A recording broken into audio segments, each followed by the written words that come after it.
na nakakatakot sa programa ni Idol Rapi Tulfo na nakuhanan pa ng kamera at misteryosong nai-record ang lahat ng mga kababalaghang nangyayari.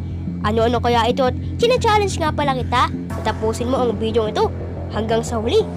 Kaya mo ba? Comment down below.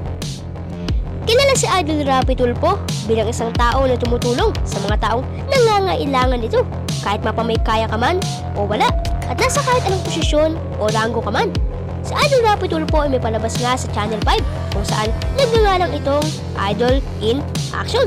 Kilala din si Idol Rapi sa kanyang YouTube channel na nagngangalang Idol Rapi Tulfo in Action. Kilala din si Idol Rapi Tulfo bilang isang mabait na tao dahil kada araw ay mga natutulungan si Idol ng mga tao. Ngunit sumasagi sa ating mga isipan na minsan ay may mga naririnig na kakaiba sa mga recorded video ni Idol Rapi Tulfo. Kaya ngayon, ating hahagilapin at sasaliksikin ang mga pangyayaring ito. Handa ka na ba? Pero bago yan ka baby, ay baka pwedeng makahingi muna ng isang subscribe button na magmumula sa iyo. At syempre ka baby, i-hit mo na rin ang kampana para maging updated sa mga susunod pa nating mga future videos kagaya nito. Syempre, pinutin mo na rin ang iba pang makikita mo sa screen. Maraming salamat. Kaya't huwag na nating patagalin pa. Simulan na natin.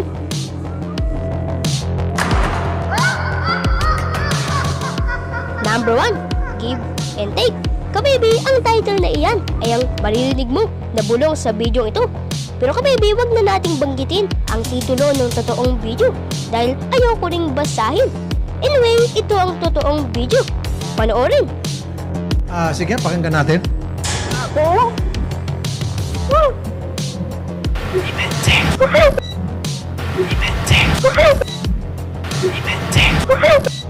O diba? Tunay nga na nakakakilabot. Sa bulong na iyan ay marami ring nakakapansin. Ultimo sa kalahati ng lahat na nagkomento sa video ay hindi mawawala ang mga nag-comment ito. Kaya nakita ito ni Idol Rapi Tulfo at ni Ate Shari. Pati na rin ang iba pang bumubuo ng programa ni Idol Rapi Tulfo. Pero teka ka baby, slow motion muna natin ang bulong para mas marinig natin ng mabuti. Pakinggan mong mabuti at huwag kang kukurap.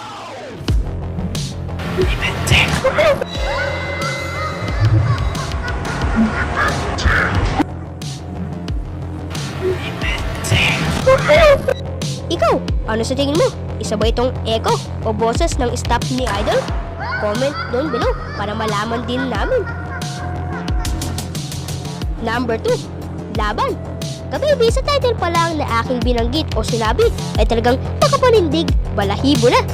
Laban, yan ang bulong naman na maririnig mo sa video ito. Pakinggang mabuti at huwag ulit kukurap. Dito sir, simula nung may bumulong na yun, iba na yung nararamdaman namin mga staff dito, Idol. Pero, Idol, Sige, pakinggan nga natin muna. ayun po.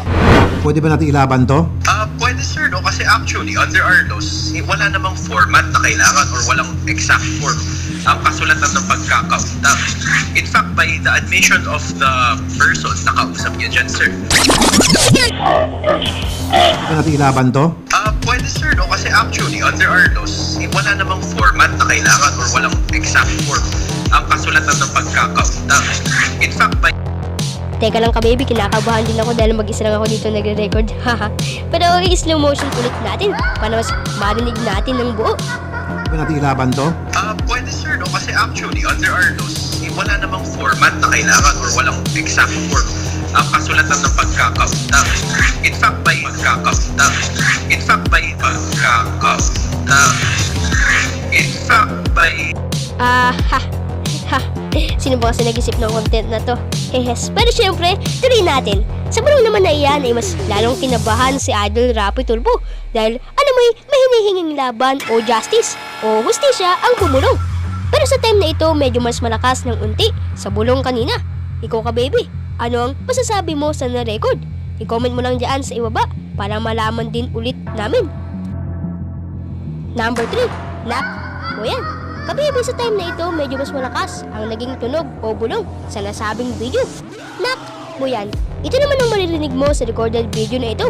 Pero kung tatanungin o kung bubuuin mo, ang naging tunog o salitang nak ay magiging anak o sa wikang Ingles ay kid o child. Anyway, bago ulit ako kabahan, panoorin mo muna ang video ito at makinig magkaulit ng mabuti. Saan yung isa? Sinasabi nyo? Ate, sinasabi may anak daw si Team Sawyer sa kanya. 2008. Ang mangyayari kasi Sir Rafi, kasi yung babae kasi, she was claiming na ako yung tatay ng anak ko. Pero wala siyang ganun kalakas na proof.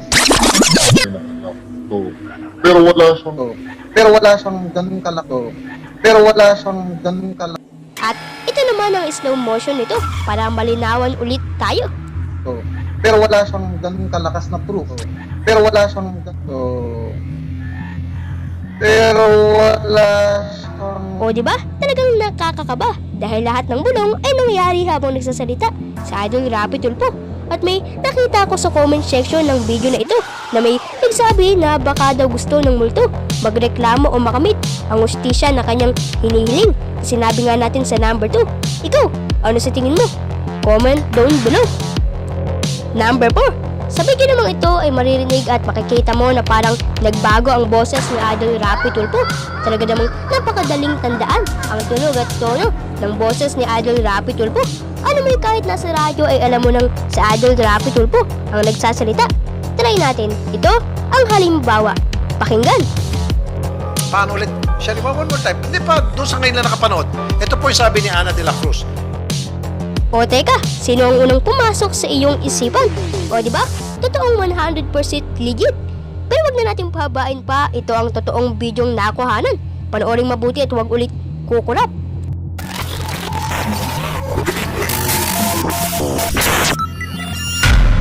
Okay, so ma'am, gusto ko sa nalaman yung punot dulo para alam po namin kung paano namin mapagayos, paano namin kayo matulungan pareho.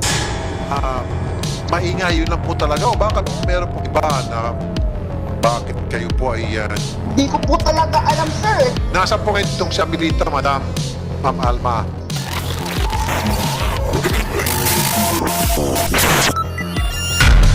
Okay, so ma'am, gusto ko sa nalaman yung punot dulo para alam po namin kung paano namin mapagayos, paano namin kayo matulungan pareho. Maingay, yun lang po talaga o baka meron po iba na bakit kayo po ay Di ko po talaga alam, sir. nasa po kayo itong si Abilita, Madam Ma'am Alma? At para ulit mas marinig mo ng mabuti, ito ang extra slow motion. Pakinggang mabuti.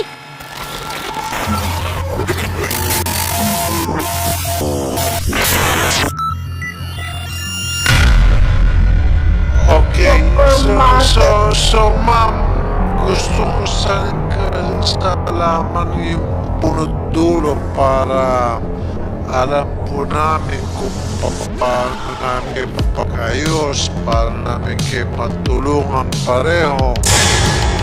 At Maingay, nabasa rin ako na baka daw dahil ito sa koneksyon ni Idol Rapi, baka daw naglag lang, kaya daw nag-iba ang boses ni Idol. O di kaya ay dahil sa camera, dahil live itong ginawa. Ikaw, ano ang iyong masasabi? Comment down below at ishare mo na rin ang iyong masasabi sa recorded video. At sa tingin ko ka baby, dito na natin tatapusin ang video ito dahil medyo kinakabahan na tayo. Dahil alam mo naman, ikaw ba ka baby matatakotin ka bang tao? Comment down below. Kung ako'y tatanungin mo, oo, isa akong matatakotin na tao pagdating sa mga bagay-bagay kagaya nito. Ikaw ka baby, ano ang masasabi mo sa mga pangyayaring ito? At ka baby, kung gagawa nga pala tayo ng part 2 ay ilalagay ko na lamang ang link dyan sa description at comment section kung meron man. Maraming salamat sa iyong panonood. Pero hanggang ngayon, ang mga pangyayaring ito ay pinaiimbestigahan pa ni Idol Rapi Tulfo sa mga ekspertong tao na sanay na sa mga bagay-bagay kagaya nito. Kung magpa-preview ka nga sa mga matatagal na video ni Idol Rapi, ay makikita mo na talagang madalas makwento ni Idol ang tungkol sa mga kababalaghan na kanyang naranasan. Napansin mo rin ba? Comment down below. At syempre, espesyal na shoutout o pasasalamat nga pala kay Estel B. Serrano na unang nag-comment sa last video natin. Maraming salamat sa iyo ka baby. Sana ay hindi ka talaga magsawa.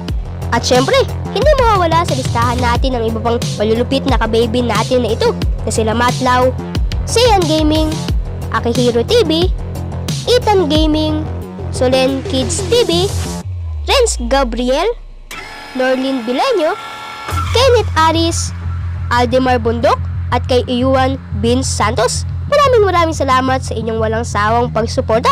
Syempre, pati na rin sa iyo na nanonood ngayon. Salamat sa iyong panonood.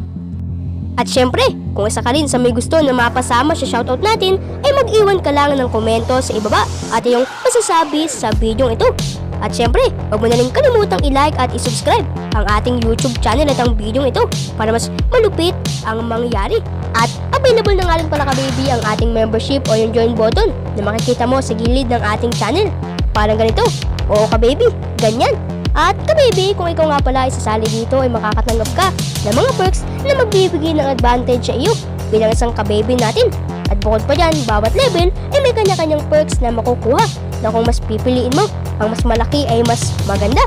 At kung ikaw rin pala ka-baby ay sasali dyan ay maaari mong magamit ang ating mga malupitang limited emoji sa comment section at live natin. At paalala lamang ka-baby, ito ay hindi sa pilitan at nababase lang ito sa iyong kagustuhan. Maraming salamat. At muli, ako nga pala si BTV Stories. Hanggang sa susunod na video na may kaalaman. Maraming salamat sa iyong panonood. At may dalawa nga pala akong video dyan na magpa-flash sa inyong screen. Kaya mo na rin panoorin ang isa sa video natin na yan. Natiyak kong mag-e-enjoy ka. At hindi lang yan, makakapulot ka pa ng bagong kaalaman. At maraming salamat nga pala sa iyong panonood. Kung umabot ka man dito na nagpapaalam na tayo. Hanggang sa muli, paalam! Peace out!